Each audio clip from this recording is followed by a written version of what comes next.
Hi everybody, this is Mythical Plays Games. I am Mytri, and we continue our series on player interviews. And today we're going to be talking to my dear friend Kaz, who's here with me, and I'm very excited about that.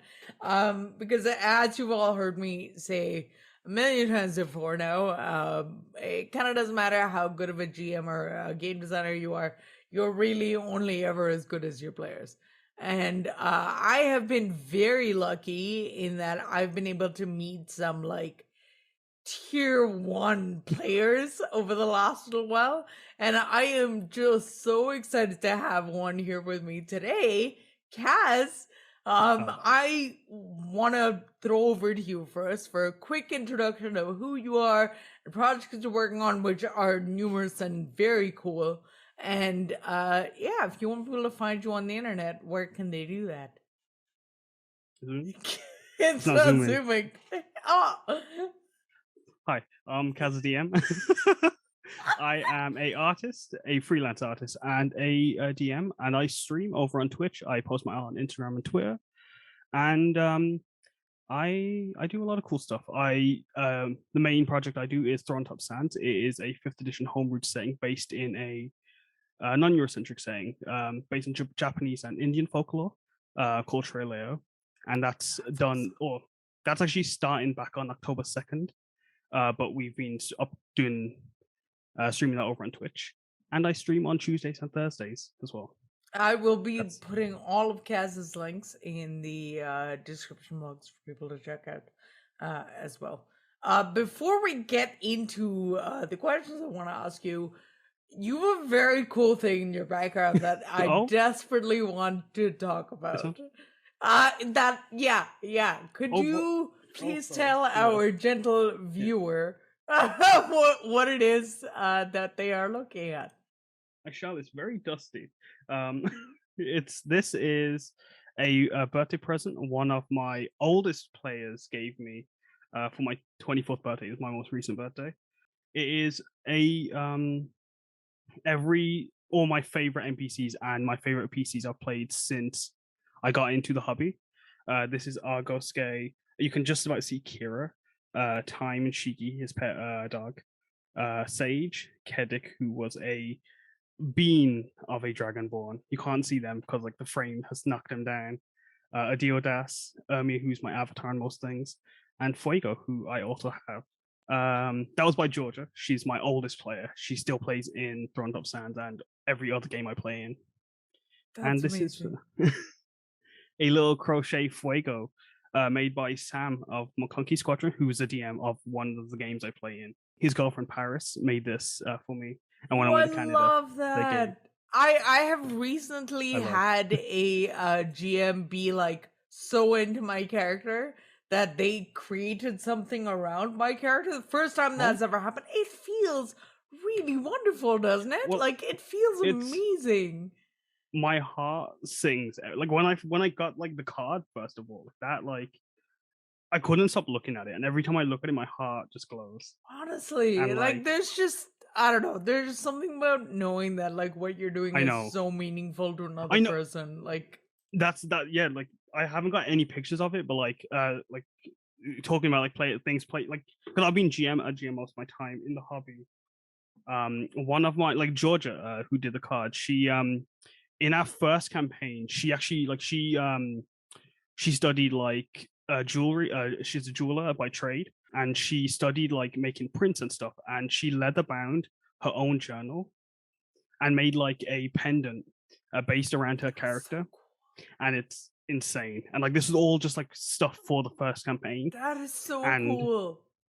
It's she is insane, and like just everything she's done, like for like how she gets into games. I think if like we want to talk about great players, I think she is the best player I've ever had.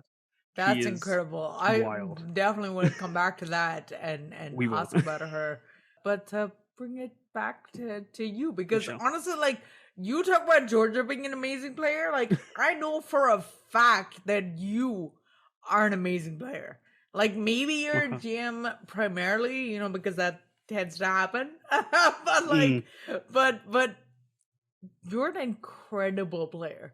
And I've had the I've had the good fortune to play with you in a game that ostensibly had no business being as emotional It as did it not. ended It up being. was. Like it had no business being that emotional. But like I'm so glad that it did, and I feel like you specifically are a huge reason why that happened. And that to me really stands out as the mark of a really great player, someone who can identify like a tone that everybody else is into and help enable that. So I really want to get your insights around being a player, because I think you'll have some really good ones. The first question I have for you, which is the question I have for everyone here, um, do you have a favorite world or favorite setting? Can I be biased and pick my own? You absolutely can, and I would love for you to tell me why. um, I'm trying. I'm trying to think in other fictions. I think I've got to just look at like what I have that's important. I do Fable. Fable's a Albion. cool world. Albion is my favorite, and it's actually I think for me most influential for like my. I refer to it as my GM style is very heavily influenced by Fable. I think as a player also actually like that, like it probably blends in just as well.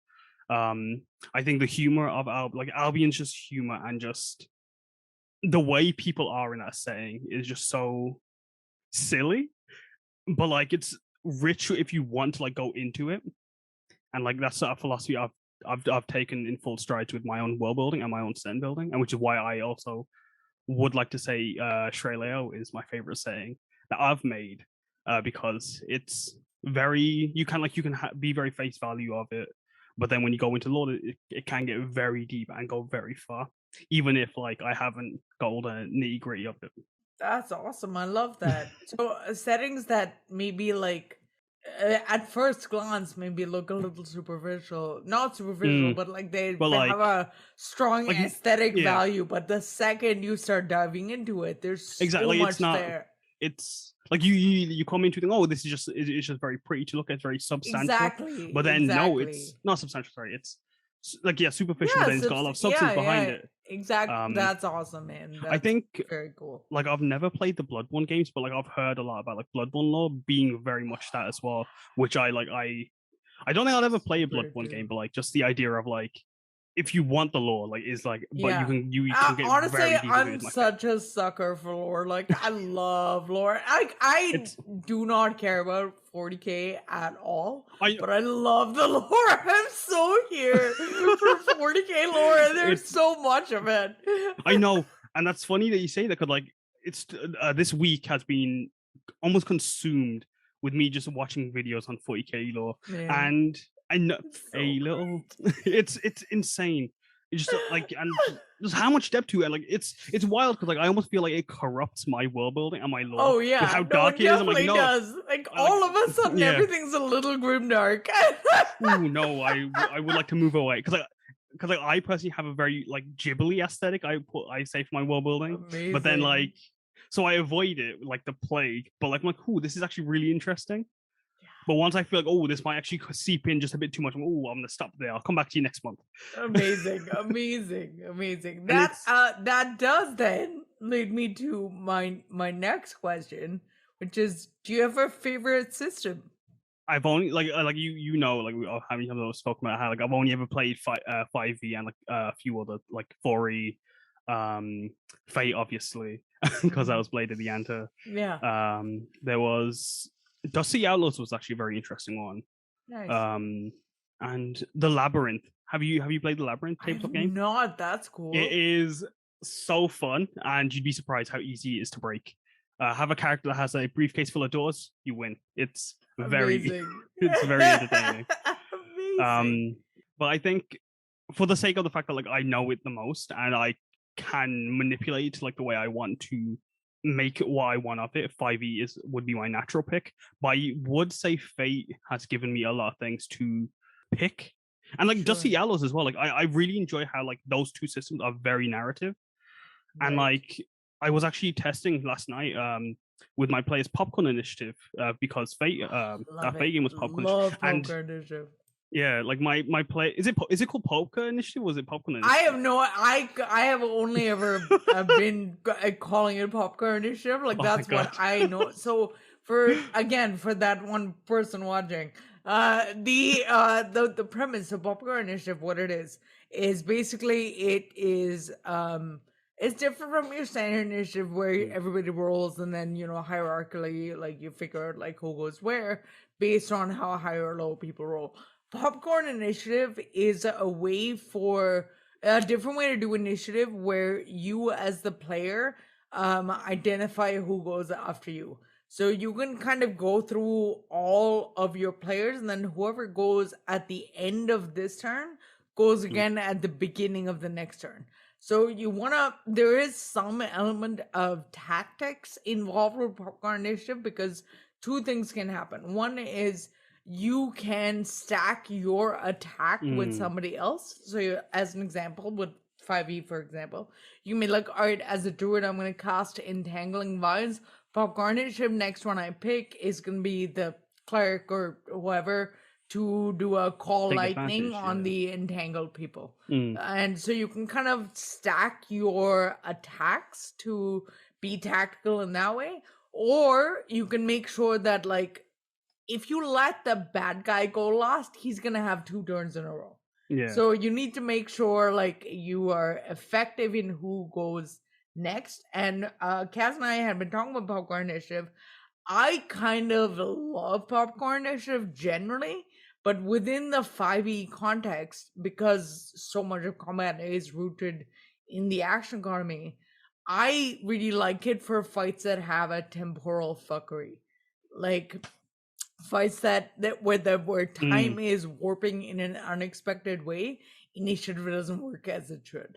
Yeah, like that's when you guys mentioned that, like during the wrap up, and like that was like a big brain fart moment. Like I loved like one of my favorite boss fights I've ever run was a time fuckery situation because I had been watching JoJo very recently at the time.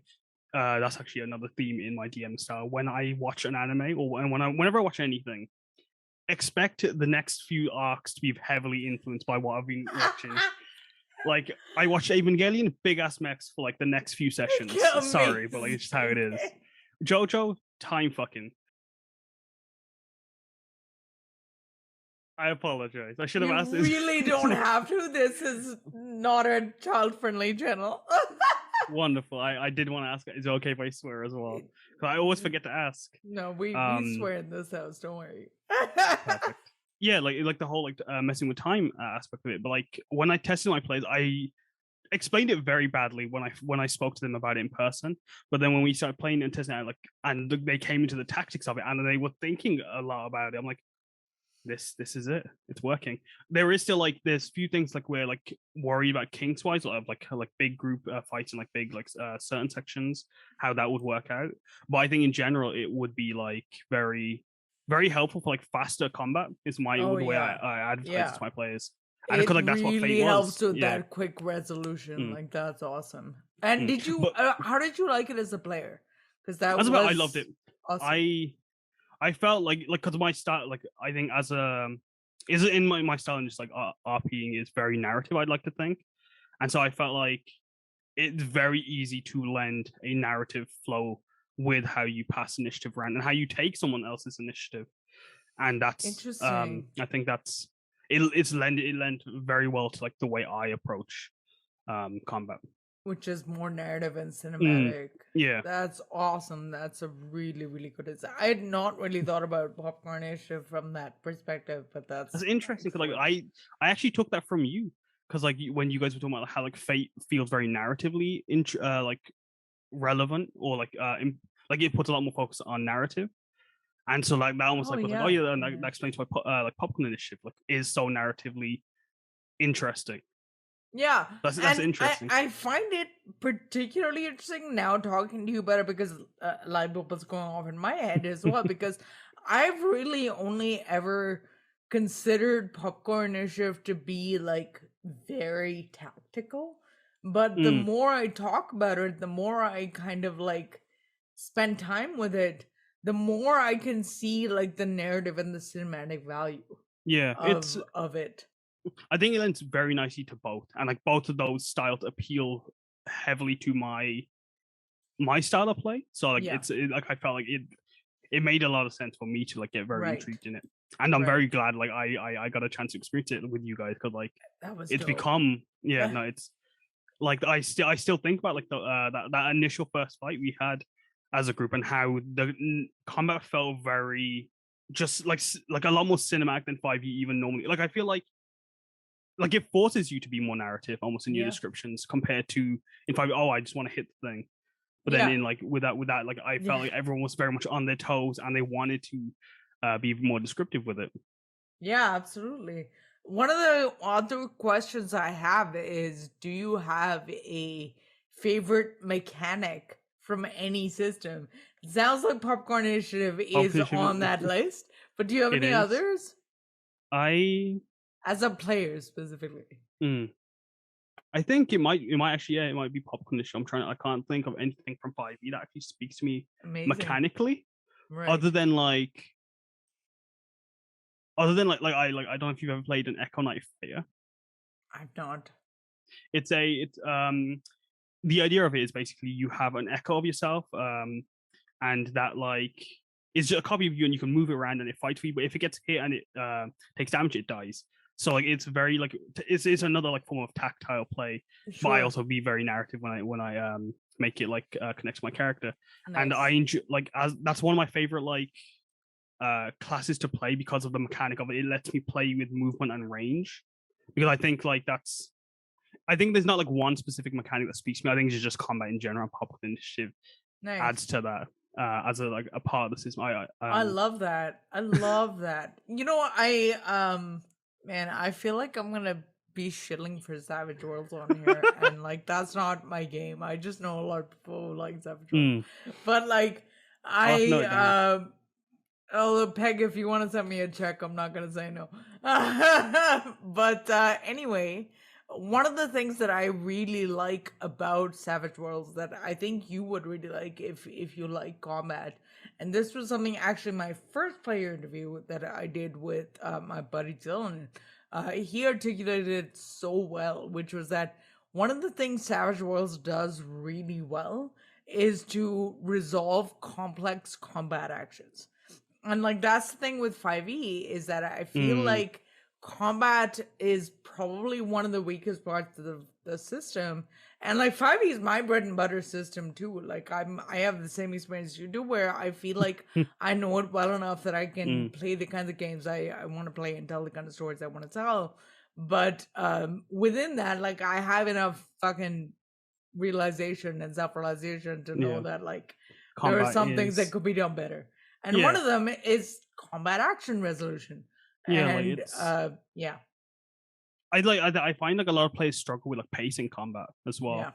And like that could be why like combat is so boring for a lot of players, is because they don't know how to structure their turn order in a certain way to have it flow a certain way. But also like some players I also think they don't understand that they can make it what they want of it. It doesn't need to be so rigid.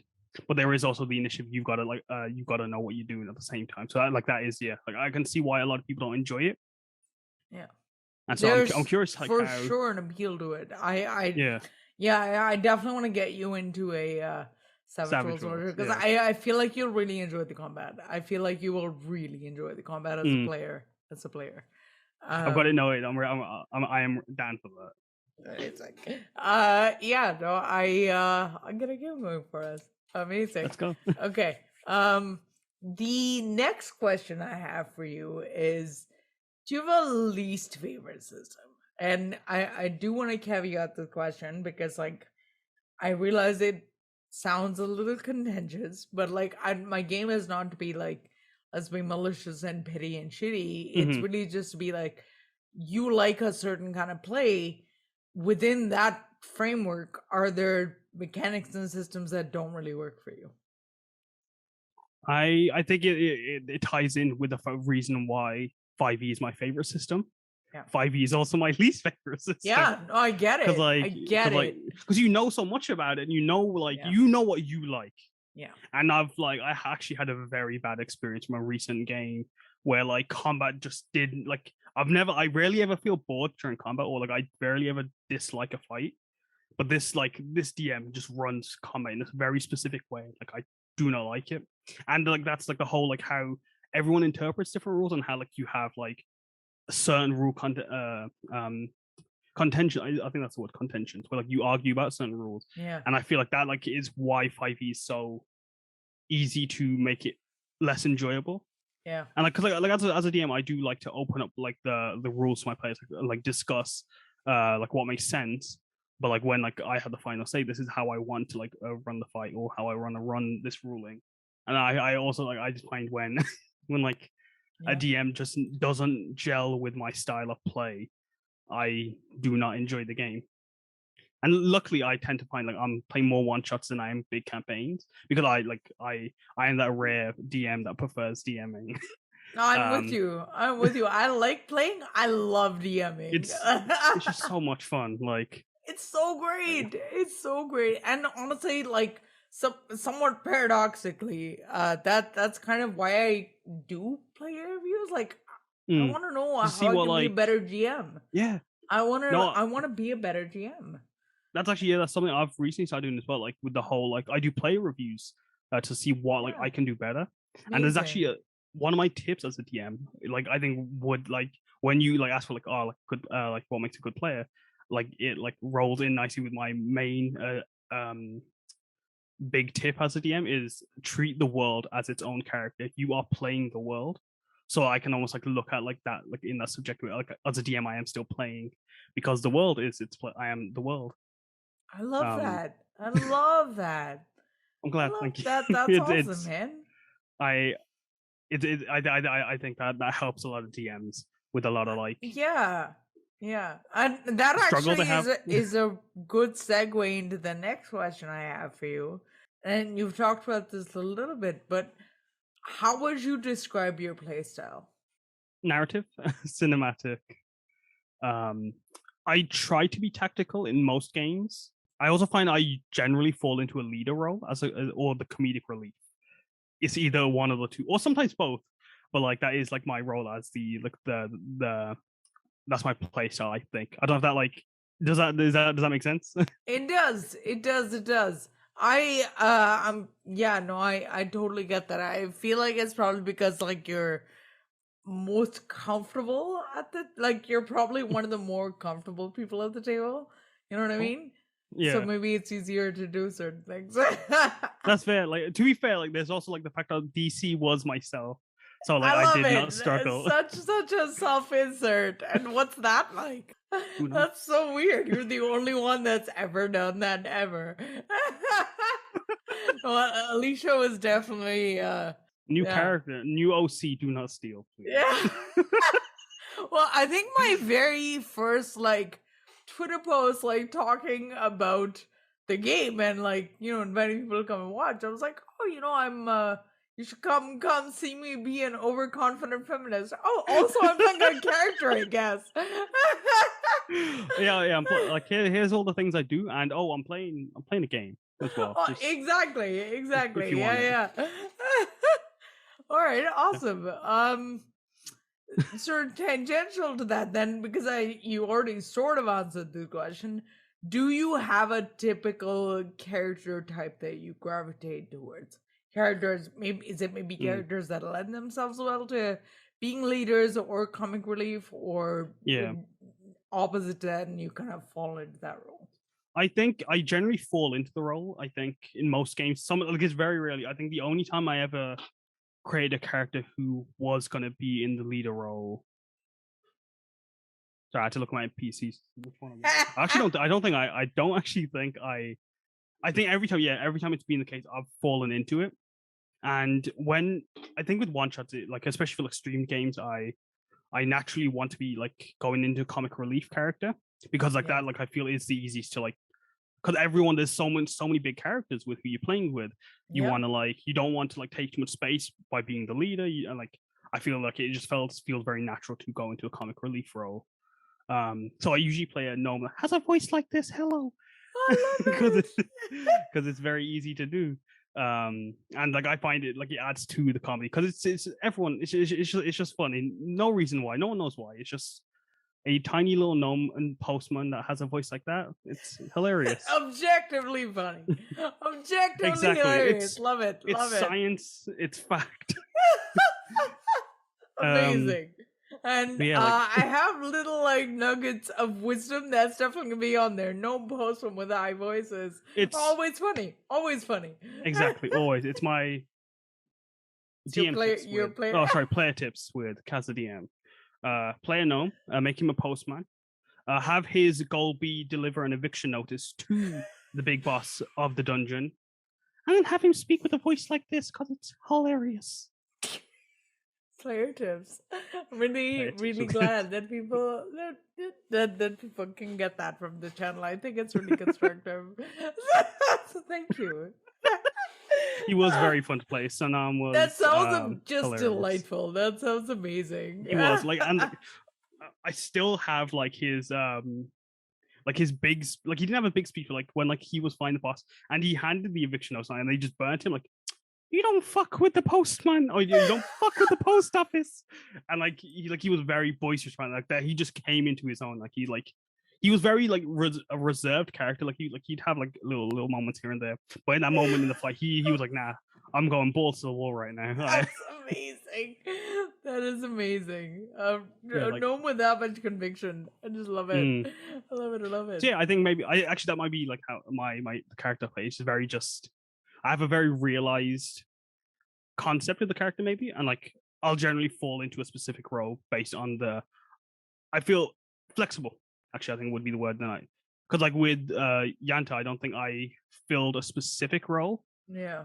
Other than like, because like, everyone had very big personalities, and like they didn't need to be any of those roles with the way the tone of the game was. But I think like with how I play as a character and how I play as a person. I don't know what you refer to the style, but I guess like the easiest way to put it is like flexible and just open to work around the group. That makes a lot of sense. That's definitely the sense I got from DC when we were playing. Was that versatility? That's pretty great. We're almost at the end, so I have a few other questions left. What is one, or maybe a few, if you have a couple, really memorable things that a GM has done for you that sticks out in memory? Obviously, the character art behind you is one of them. It makes my heart sing every time I think about it. This big shout out for Sam, the DM of McClunky Squadron, because I think he's my favorite DM I've ever had, and he's my most recent DM I've ever had that like I play consistently with. But there's like there's in the stream game there's an arc called Haddon's Farm where our characters, our three characters are wanted across the country. We're being hunted down, and we stopped at this farm, and like the farm like let us like arrest. But there was a caveat, like they wanted to kill us. They wanted to get the bounty, and their family was out to get us. Their family were a bunch of cannibals, and it was terrifying. They had one of an NPC who my character was romantically interested in, locked up underneath the house, and it was across 3 sessions. It was like a mystery on the first session. It was a revelation and a big fight, and then another big fight on the 3rd session. And throughout those 3 sessions, I couldn't breathe. Is the way I would describe it. Like I couldn't tell that I feel like I was so invested and so into it. I couldn't there was no function. It was just, I was in the world and I was in the game. And like once like he said the sessions ended, I realized I started breathing. I'm like, oh shit. I know that feeling, dude. It's insane. That's intense. Like you don't realize you're just so clenched for like the entire like few hours, and then sorry, my cat's like losing her mind in the background. I know, but it's the cats. I'm so sorry. She's like don't apologize in all these fucking videos now. I think if she ever stops meowing, that's when you know it's a problem. But yeah, no, like that, like just like when you come back to it and you just gas and just catch all that air again, it's like, And when you realize that's happened, and the fact 3 sessions in a row is the That's wildest thing as insane, well. dude. That is And like incredible. they're long sessions. Yeah. Like I mean, like they're 3 hours, but like it's still like it's 3 hours extreme is games. not a Yeah, short. Yeah, that's not a short yeah. set. And it's a stream game, so like there's still like the whole like stream part of it, and like being on. I still think that I still tell him that like that session was insane, and is one of my favorite like moments as a player. Right. And I think that actually cemented Fuego as my favorite like character That's after like incredible. yeah. Because if we went through this shit, Exactly, like and that's like, incredible. but it felt like I went through it, and like it's wild, and just how he like as a character, cause like it was a very intense. Like there was a lot of like character development between a party, like the Loxodon fighter who was the reason we were wanted around around the country. He gave up on session one, and like he was a constant thorn in our side throughout the sessions. And like at the end, I'm like, if you fuck about one more time, I will kill you. I've never had a character like go from this like leadership role and like very light and optimistic to be I am if you give me one reason and I will end you. And like that's sudden contrast, but like bringing out that darkness in the character, it was wild. Like that, like I didn't expect it to come out, but like that scene is so important, I think, to the character and the entire story. Yeah, and is like one of my favorite moments. It's incredible that your GM was able to set that up for you to explore that in the way that you were. That's incredible. He's a very flexible and very open DM, and he allows us to be very creative and open about how we explore situations. I don't think a lot of DMs that like I don't notice it like that's it. I don't notice it in when good DMs do it. But when that's one of those things, right? Like you never, if it's good, you don't even notice it's happening. Exactly, like because like and like going like talking about like that bad experience. Like my DM locked us in a corner, and we couldn't like I could move, the players could move, but like the fight was locked in a specific corner, like we couldn't move, and there was no like flexibility, no freedom to just do what we wanted, and like it was just very constricting. While when Sam DMs, it's very much I can do anything I want to as long as like the rules say I can do. As long as like I'm not breaking a rule, I have the world at my hands, and like that's very liberating and very exciting, and it gives me like because and lets me be as narrative as I want to be. That's and awesome. Cinematic. That's incredible. I do want to actually I want to add a question that I hadn't sent over to you, but you've mentioned a few times, streamed games and like offline and like normal games. I would love to understand your experience as a player. It's like, what is the difference between playing on a stream versus just playing normally for you? Two things, actually. Like I mentioned, I'm a freelance artist. Private games, I ask my DM if I'm allowed to work while I play because my schedule is very tight and very busy and booked. I with commissions and stuff, so I try to like I work while I'm playing most cases, and generally most DMs have let me. And like if I ever notice like my attention span wanes, I stop working and like I focus on the game. Actually, it's interesting because like I don't do this for most stream. I do it for the McClunky Squadron stream game. I do work when I play that game, which is surprising, like how natural it feels to like not lose focus in the game, which is also another amazing thing Sam does as a DM. But like I also like there's like very much like the ability to like not need to always be on and be in like actively like concentrating on the session. I think like while with the stream game, especially like for one shots, I want to like because like I'm almost like I'm representing my stream. I'm representing myself. I want to make sure like I am entertaining. So there's also like there's like being like I've got to be aware of that, but I also got to be aware I'm not taking up too much space from everyone else because they are also doing the same thing, even if they don't like aren't in the same mindset. And like I don't want to like I that's probably me thinking of it in a very businessy or very like presenter like fashion. I don't want to like come across as a bad player. I don't want to disrespect the DM and I don't want to disrespect their audience, but I also want to like represent myself, and so I have to be a lot more conscious in streamed games. It's also nice because like it lets me interact with streamers that I've wanted to work with and I want to play with, and meet new streamers I can engage with. Because like networking is so important in this in this whole thing, and it's a great way to network and bring on when I want to bring if I want to play in a game, well, I'm not getting invited to games, I will host one shots to invite guests on so I can network with them and bring them into my circle and hopefully befriend them, because it's not, I don't want to look at it as just a business thing. I this is another step in the ladder. I want No, of course, exactly. It's not purely transactional, but exactly, and it'd be nice, and it's also a way to see who do I vibe with so much I want to be friends with, like yourself, for example, and a lot, and everyone from the Blades of the Yanta. I actively want to I mentioned after, I'd love to do one shots with you guys, and do not even streamed games, just private games. Hang out, yeah. Exactly. That honestly, that's I made this joke before, but really, the point of this is just a vanity project where I get to hang out with cool people and talk about games. If something comes out of it, that's a great, win-win. But and exactly, we those at the beginning of the whole conversation with how those things that you said, I'm this this wouldn't even need to be a stream thing. If we were to have a conversation, the same conversation, we'd still get something out of it. I'm getting a lot of insight into game design and being a player, and how I you're making me think more about how I am as a player, so I'm becoming a lot more conscious and retrospective about that. But there's also the shared experience on your side, your part. You are experiencing the exact same situation, and the fact that it should be recorded. This just means it just means someone watching also gets that experience, and they get to share their experiences in the comments. Thank you, person. You should follow, and subscribe. Thank you, Kaz. One of us should say it. I always forget. I don't think I've ever said it. Okay, cool. Well, thank you for that. No worries.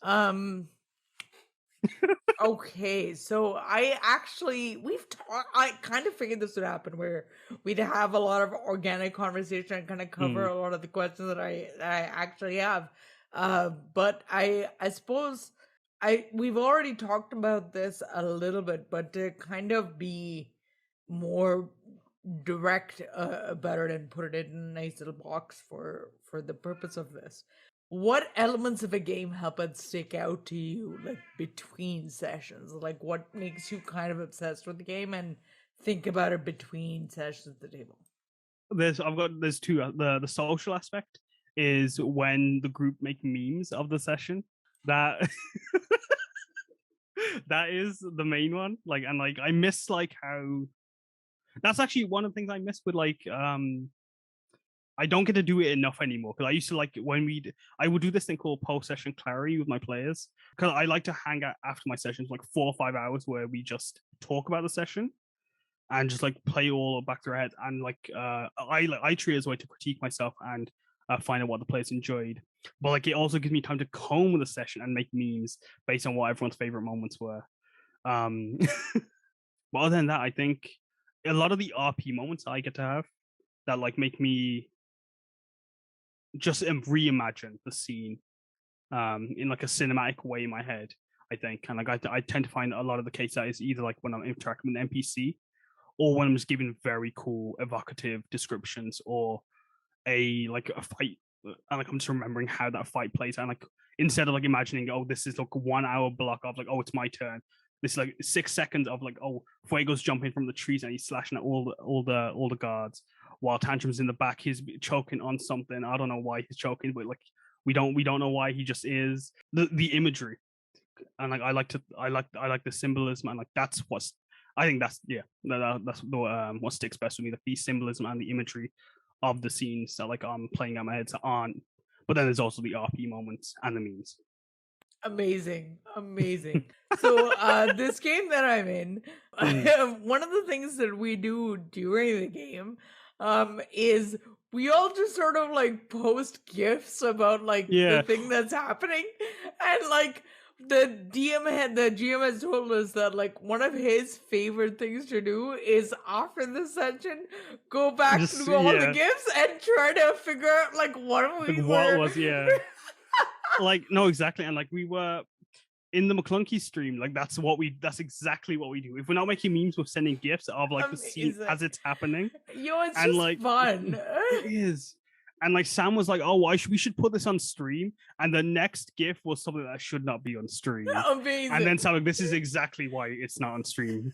But just know they've put something hilarious in the private chat. Oh, fantastic!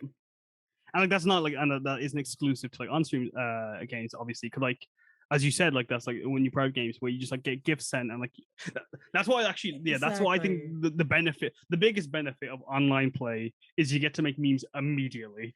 Exactly.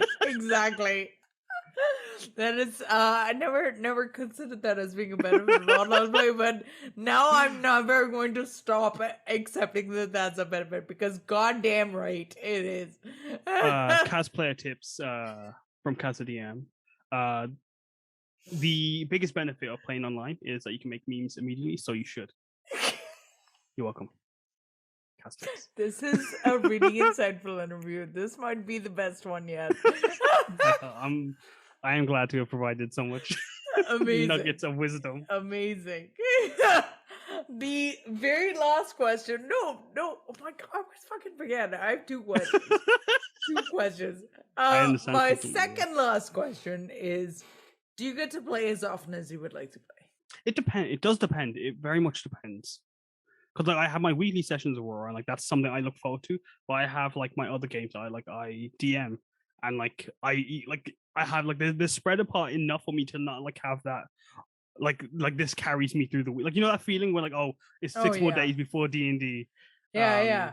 Like that feeling. This I don't have to worry about that, because I have like 4 active games. One happens every like once a month. One happens weekly, and my West Marches happens 3 sessions a month, and my stream game is 2 times a month. So it gives me enough time to like spread apart and like prep and stuff.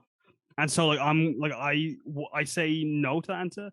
I mean, yes, I get to play as often as I want to play, because it gives me time to prepare my games. So I am very much. I don't know if you know this. I am extremely extra with my games and with my prep. Love that. And so like to do that, I like to do all the art for that, to get all the music and all that stuff, and the maps all prepped. That means I have to like I need those like that time off. So like it's ideal that I don't play as much as I want to.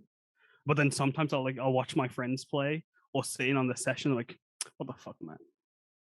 Tag me in, coach. I'll roll up a sheet right now, please. Amazing. So yeah, it's an off until it isn't. Yeah, exactly. It comes when it comes and goes.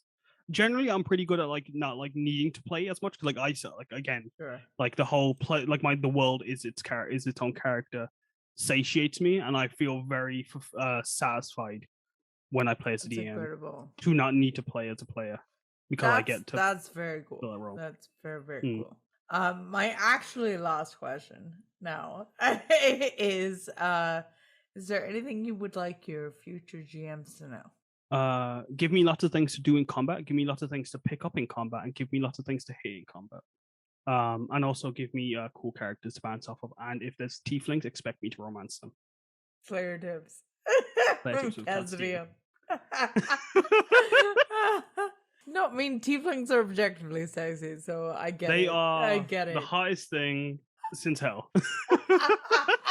Sorry, I was gonna say I was gonna actually make the joke at the beginning when I showed all my PCs. You'll notice there's a lot of tieflings. Like, wait, 1, 2, 3. There's a couple tieflings in there. Yeah. Out of 8, 3 of them are tieflings, but everything else is very like is a different race, because I'm trying to find what else is just as cool as tieflings. Sure. And that doesn't show you the other tieflings that are also my favorites that couldn't fit in the frame. Well, good choice, man. Good choice. Yeah, that is that's all I have for now. But I hope I've been a blast. You have been just the blastiest of blasts. And this has been amazing. I've had such a good time, and I hope you did too. It has been a highlight of my day. Amazing. And will be a highlight of my week. Amazing. Okay, so thank you everyone for watching, and thank you, Kaz, for being here. It's been so fun. Like getting to think about being a player more, because like that, like you like when you get into the DM headspace, you're thinking let's talk about being a DM. Exactly. Perspective is what it is, where we're giving you the other side of the screen so you can be good on that side of the screen. Exactly right. And on that note, we're gonna bounce for now, come back in a couple of weeks to see another endlessly fascinating player. And yeah, thanks.